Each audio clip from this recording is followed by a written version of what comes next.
Voilà les amis, vu close-up dans le petit box blanc pour les figurines 1/12e, je vous l'ai déjà expliqué, c'est beaucoup plus simple pour moi pour vous montrer les petits accessoires et avoir justement un univers totalement clean pour avoir quelque chose de plus facile au niveau du visuel. Alors le visuel, la boîte, la voilà, on est donc sur une figurine de la marque Mezco Toys, c'est du 1/12, donc du 1/12e sous licence Marvel et il s'agit de la figurine de Daredevil sous licence Marvel. Au niveau du visuel de la boîte, on a juste le logo Daredevil avec le logo Marvel et puis là juste en dessous le logo Netflix. Sur le côté, on retrouve la même chose, donc Daredevil 1/12 Mezco. Sur l'arrière, le contenu de la figurine et tout ce qu'il y a à l'intérieur de la boîte, donc le personnage, un deuxième HS alternatif, 6 mains au total, le socle et puis les bâtons pour combattre. On a également quelques visuels mis en scène de la figurine juste ici en dessous avec les warnings, les logos habituels. Sur le dessus, on a juste le 1/12 et sur le dessous, les warnings aussi en contre-relief, Mezco Toys, tout ce qui va avec.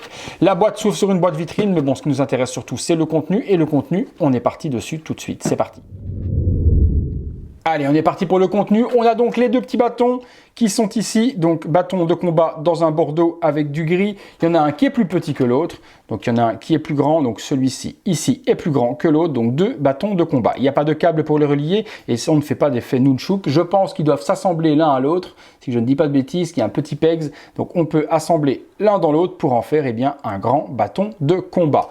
Il y a également, comme je vous ai dit, plusieurs mains. Donc, des mains qui sont plutôt bien gérées. Je vais essayer de vous montrer ça de près. Voilà, avec des protections pour les doigts. Donc, quelque chose qui est plutôt joli dans le bordeaux également du costume du film. Donc 4 mains alternatives plus 2 sur la figurine, ça nous fera 6 mains. Des mains pour tenir, des mains d'attaque, des mains avec des points, différentes mains. On a également donc un deuxième HS alternatif. Donc premier HS que je vous montre, c'est une version donc clean et non damage avec un visage totalement neutre. On remarque les yeux rouges de Daredevil, son costume bien bordeaux avec ses petites cornes, donc vraiment fidèle à la série Netflix. Ce que j'aime vraiment sur les figurines Mezco, c'est la facilité également avec le pegs de mettre retirer les têtes, les mains également, ça se déclipse beaucoup plus facilement qu'une Hot Toys.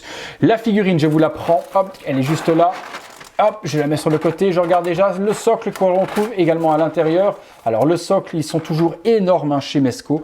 On a un énorme socle, super black piano, avec le logo en relief Daredevil et le logo Marvel et le petit pegs pour poser la figurine et la faire tenir sur le socle. Il y a également toujours un deuxième étage chez Mezco avec simplement toujours un petit socle alternatif que voilà, je vous le montre. Donc on a la petite tige ici, c'est pas un socle alternatif pardon, mais une petite tige dynamique qui permet de mettre la figurine en vol et un petit sachet pour ranger les accessoires supplémentaires. La figurine, je la prends, je vous la montre, elle est là, hop. On va dézoomer un tout petit peu, voilà. Et je vous montre donc le réalisme. Superbe au niveau des textures. Donc il y a deux textures utilisées sur la figurine. On va avoir une texture de tissu un petit peu rugueux et granuleux sur la partie que l'on retrouve ici rouge. Et puis une partie plastique noire pour toutes les parties d'armure et de protection. Donc c'est plutôt bien géré. Les articulations fonctionnent plutôt bien au niveau des bras. C'est plutôt joli. On a les parties ici pour ranger les deux bâtons de chaque côté. Les boots sont bien gérés également. Boots de combat en deux parties, donc ce qui permet de pouvoir donner des poses plus dynamiques, puisqu'on a cette partie-là et la partie du bas qui est donc différente. Donc franchement, jolie petite figurine de dos. Également, le tailoring est plutôt bien géré et le visage que l'on a sur la figurine est un visage qui est donc en colère, un petit peu damage, ouais, non, pas trop, pas de damage. Je pensais qu'il y avait un petit peu de sang au coin de la bouche, mais non, il n'y a pas de sang du tout. Donc on est sur un visage grimaçant, plutôt visage de combat, toujours avec les yeux rouges et les petites cornes. Donc c'est plutôt, plutôt bien fait. Eh bien écoutez, je vais poser ça comme d'habitude sur le petit socle et on la fait tourner, c'est parti.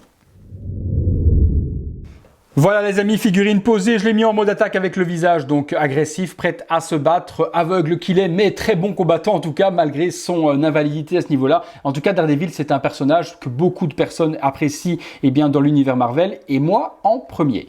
Au niveau du tailoring, vraiment rien à dire, c'est super bien géré. Mezco fait vraiment du très bon boulot. Sur certaines figurines, c'est pas très joli parce que c'est fort massif. En tout cas, ici sur ce Daredevil, le costume est vraiment super bien taillé et super bien adapté sur le petit body. Articulation, pas de problème, mais forcément, on va être bloqué au niveau des épaules, comme vous voyez là. On ne pourra pas lever le bras un petit peu beaucoup plus haut puisqu'on va être bloqué avec le costume au niveau des épaules, malgré qu'il l'ait fait en deux parties différentes. Le bras ne pourra pas se lever beaucoup plus que ceci. Vous voyez, on reste bloqué avec le costume. costume. En tout cas, je trouve que c'est vraiment une très belle petite réalisation. C'est des figurines qui sont pas très chères et comme je l'ai toujours dit, c'est des figurines qui rentrent vraiment dans le budget de beaucoup de collectionneurs parce qu'on est en dessous des 100 euros. Pour celle-ci, on la trouve actuellement chez Figurine Collector et vous trouvez de toute façon le lien dans la description, le lien partenaire de la chaîne pour vous la procurer directement donc chez Marc. La figurine coûte aux alentours de 86 euros hors frais de port, donc vous comptez à peu près 90 euros frais de port compris, qui reste donc un tarif largement accessible pour beaucoup de collectionneurs, sans parler également bien, de la petite taille qui permet d'exposer ça beaucoup plus facilement que des 1/6 des statues ou ce genre de choses.